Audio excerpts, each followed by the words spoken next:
Okay, so I've been waiting to do this for a while now. And what I'm seeing happen in the country right now surrounding Kavanaugh is just enough for me to finally sit down and do my walk away video. Now, my walk away moment is not recent. I walked away a long time ago. I grew up in the 80s, child of the 80s, very much so, with the entire anti-Reagan propaganda, you could say, that went on during that time. I grew up very much a liberal Southern Democrat. Reagan bad. That's all I heard. That's what I was taught in school. Reagan bad, America bad, capitalism bad, rich get rich, poor get poor. I'm 44 years old. For those of you who don't know me, some of you who watch my channel do know a little more about me. I'm not going to say watch, look at my videos, because I rarely ever go live on here. And I don't even post a lot. 44-year-old man. And a lot of what I'm hearing about Trump right now is the same stuff I heard about Bush and same stuff I heard about Reagan growing up. A lot of it's not new. It's just there's more vitriol behind it now. There's so much more of a lack of civility even than I think we've ever seen before. Which is one of the reasons I wanted to go ahead and do this video now. And this is hard to talk about. So you see me looking down a lot. I'm in a bad state of mind right now, honestly. I had to unfriend someone this week over some comments I felt were wholly inappropriate, and we might patch it up, we might not, I don't know. But I'm feeling that right now, and I'm feeling a lot of that kind of stuff. I have been for a while. The lack of basic respect in the political discourse now is just, it's unfathomable, it's unfortunate, it's unnecessary. So getting back to the story, though, I grew up America bad, Reagan bad, capitalism bad, rich get rich, poor get poor. And unfortunately, I was one of those poor get poor people. And it all, growing up, I learned a lot more and, actually found out things from my parents, what had gone on. And it really, some people say, want you to buy into class warfare and things like that. And I was a victim of my parents just making terrible decisions. That's why I grew up the way I did. A lot poorer than I should have been, in some bad neighborhoods and bad homes and bad situations all around that didn't have to, none of it had to be that way. And yet it was. And it was all, it wasn't someone else's fault. It was my parents' fault. So getting into the 90s, of course, the very first election I was old enough to vote in was for that of Bill Clinton. And I was definitely much on the side of Bill Clinton. I voted for Bill. I voted for Zell Miller. Proudly did so. Another story that people may have forgotten from back in that day was the story of the angry white male.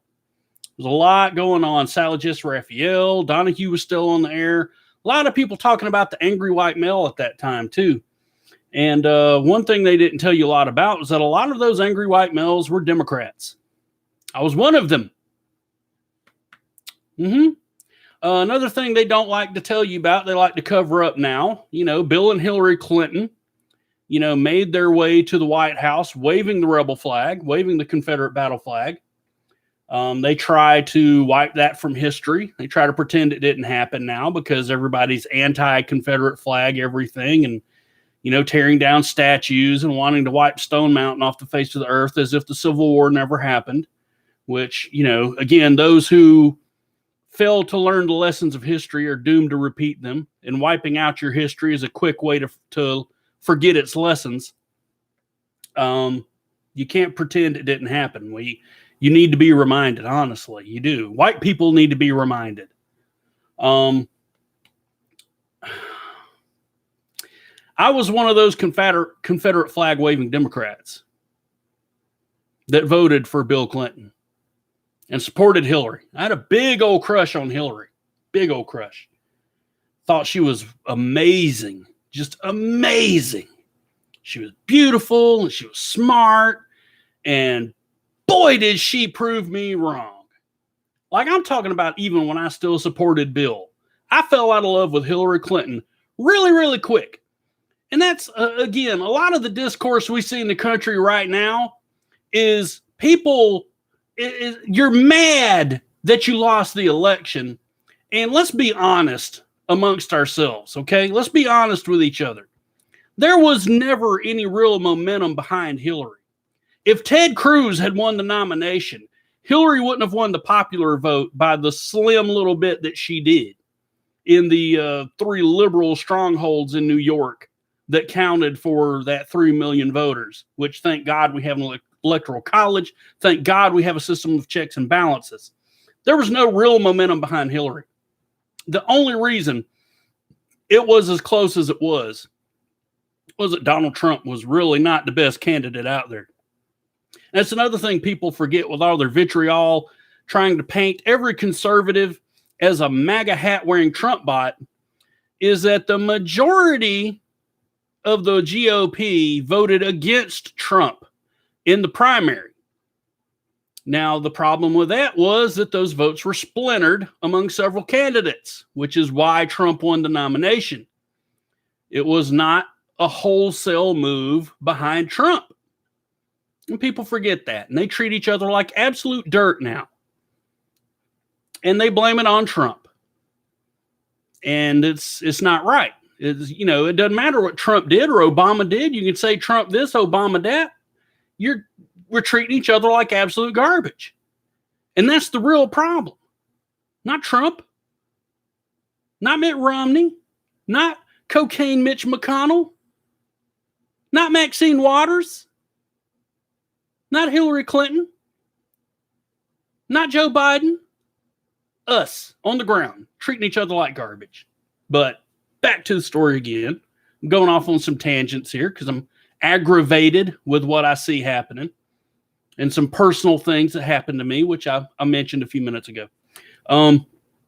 So here I am, lifelong Democrat.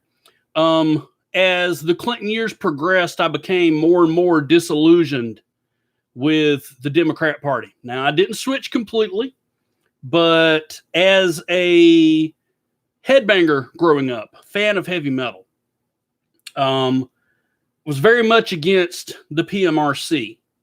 And the reason I was against the PMRC is because I stood for free speech.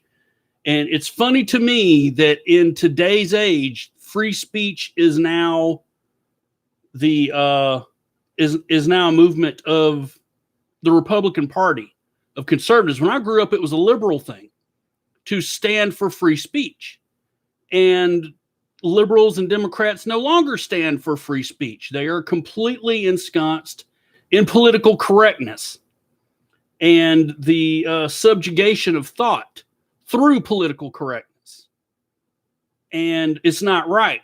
And it's not something I could ever stand for. Even when I still considered myself a Democrat. I still was like, global warming bad, hole in ozone layer, rich not paying enough of their fair share. And I still saw a problem with political correctness even then. You cannot stand for these amendments in the Constitution. You cannot stand for free speech and at the same time squelch it, which again is my problem with some conservatives now when it comes to the national anthem protests. No fan of Kaepernick, but we cannot stand for free speech and oppose those protesters. They have a right to it. We don't have to agree with their stance. We don't have to agree with what they're saying, but we do have to give them their right to speak their piece. Otherwise, we're the biggest hypocrites on earth. So moving on, I saw a problem there. Then I saw the failures of Clinton as his time progressed. It became an absolute let's just be honest, it became a madhouse. In the White House, you had the attacks on the USS Cole, the first attack on the World Trade Center, and he just exuded weakness on the world stage to me. But it still wasn't enough. It was enough for me to say, you know what? I don't care anymore. I don't care enough to care. So in the 2000 election, I did not vote. I said, forget about it. Not going to do it.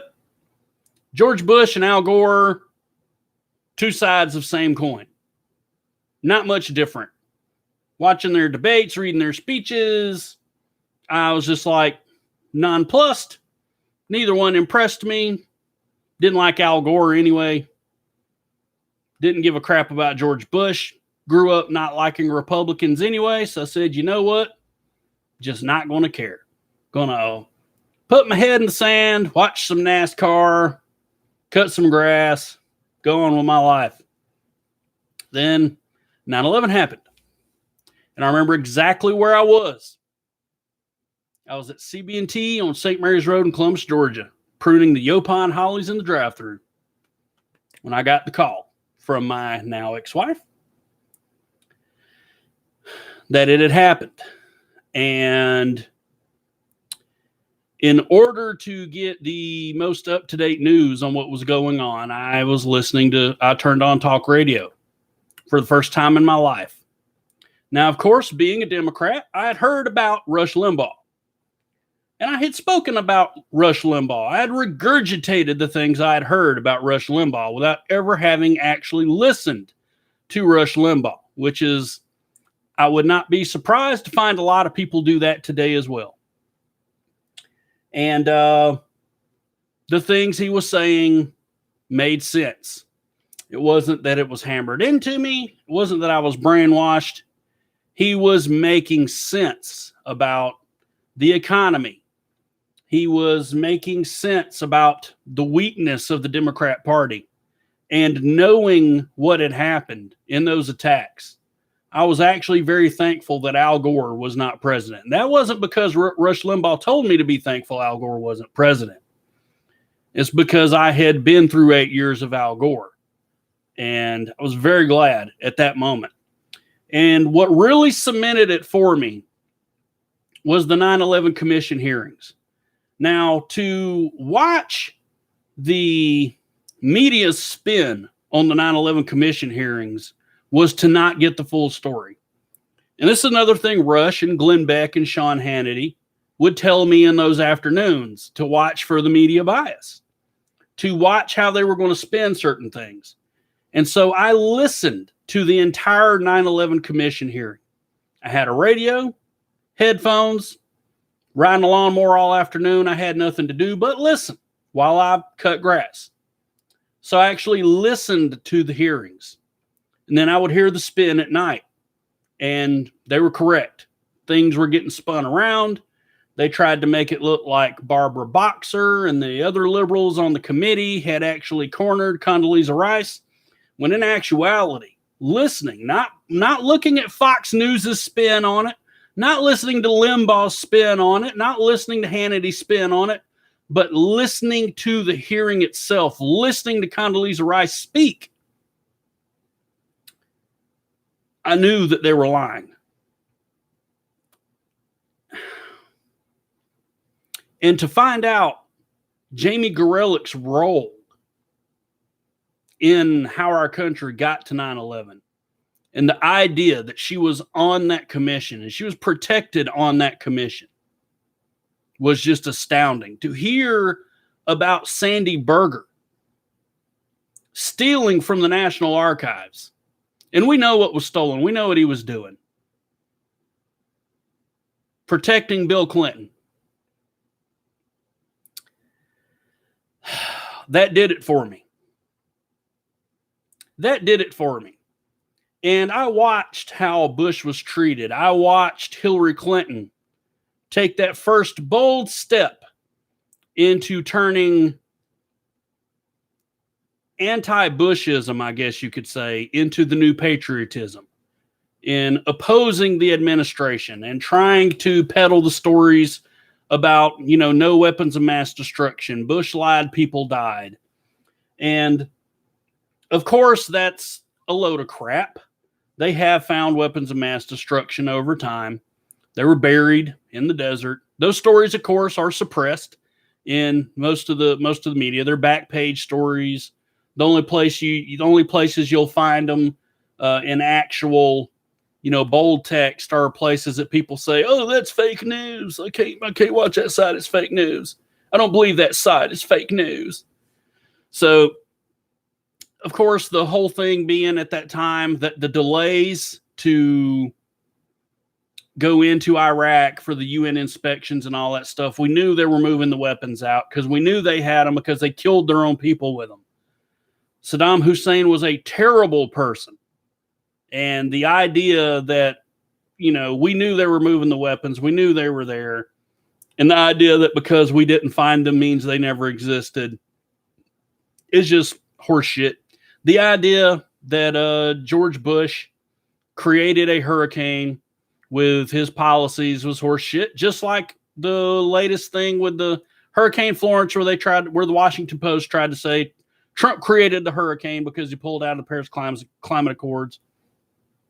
And that brings me up to an interesting scenario that's going on now. Now that, I'm watching what's happening in America right now makes me so glad I'm no longer a Democrat, that I'm not associated with that kind of behavior, because I don't disrespect people in that manner in what we're seeing. I don't engage in that kind of vitriol that we see, the level of disrespect and just talking down to people, belittling people's beliefs and the things that they hold to be true.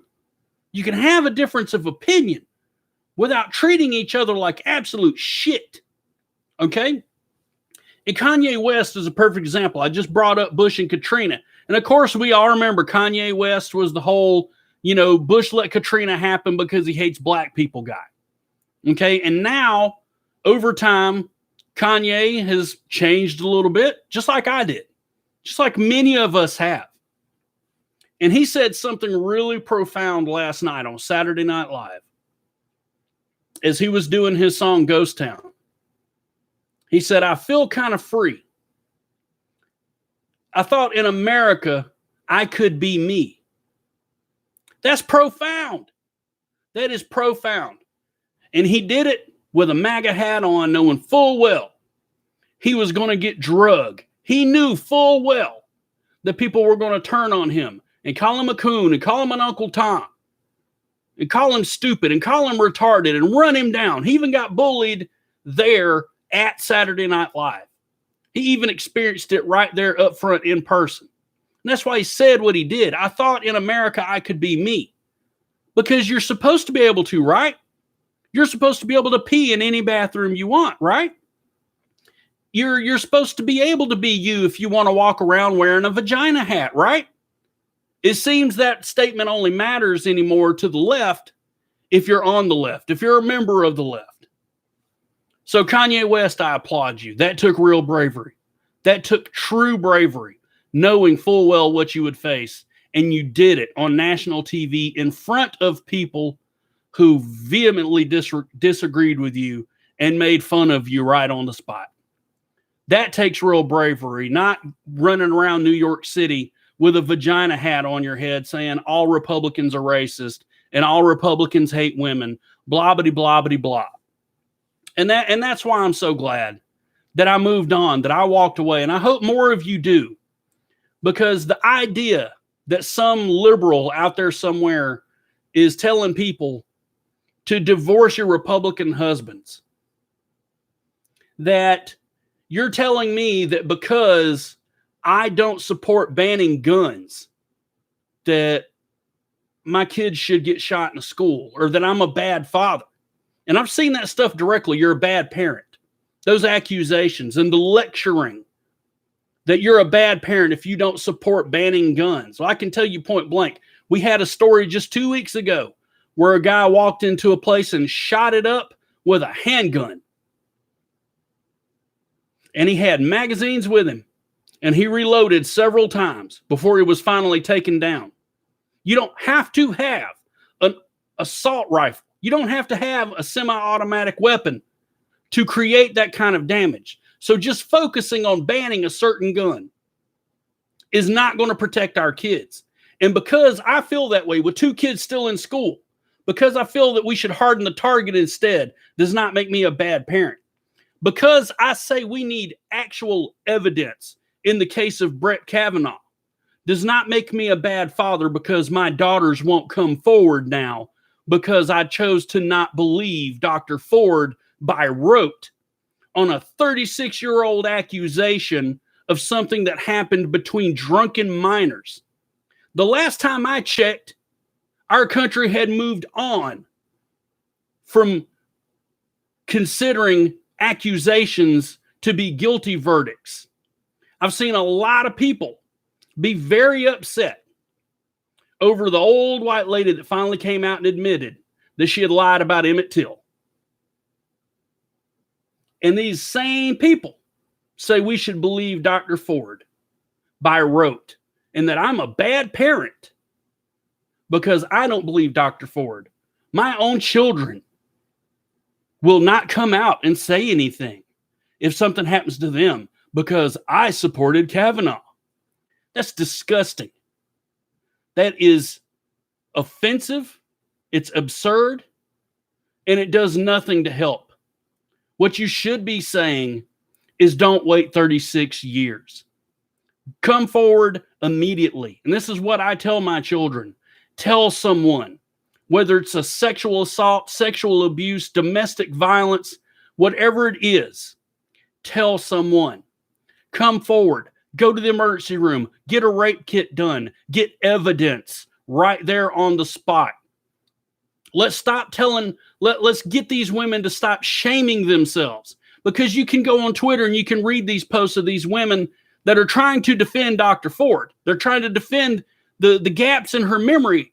And they're saying, oh, I remember 30 years ago. I remember 40 years ago. I remember this thing. I remember all these details, completely forgetting, number one, that Dr. Ford doesn't remember those details. And every single one of them to a T that I read, every single one of those women had shamed themselves into not coming forward. So how about we make that the lesson instead? To stop shaming yourself. Even men who are victims, shame themselves even more. How about you stretch that into your whole toxic masculinity argument? Because that's a place where I would agree with you. In that toxic masculinity is bad. In men not seeking help when they're victims of abuse.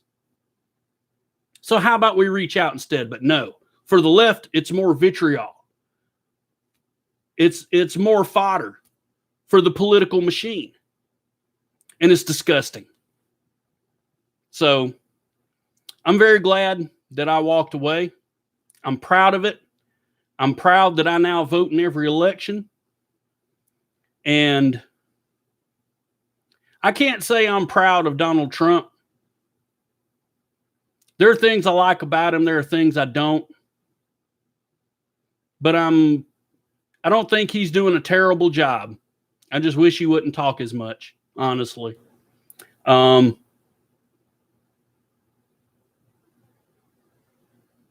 oh man, this country's got to get pulled back together. And it's going to start with more people walking away, honestly.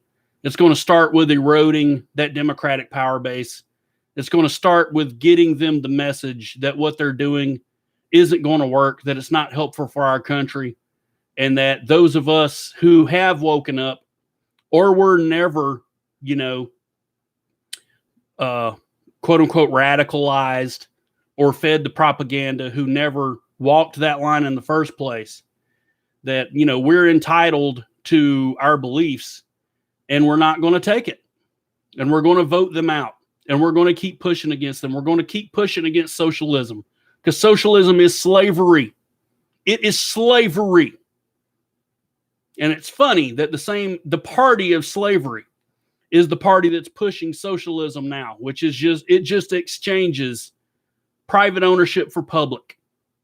It's exactly what it is in every way, shape, form, and fashion. and the progressive agenda, telling people, to paraphrase Kanye, telling people they can be whatever they want, but only so long as you agree with them. And that you can believe whatever you want to believe so long as you agree with them. And you can say whatever you want to say so long as you agree with them. And that's not how this works. To paraphrase the Geico lady, that's not how any of this works.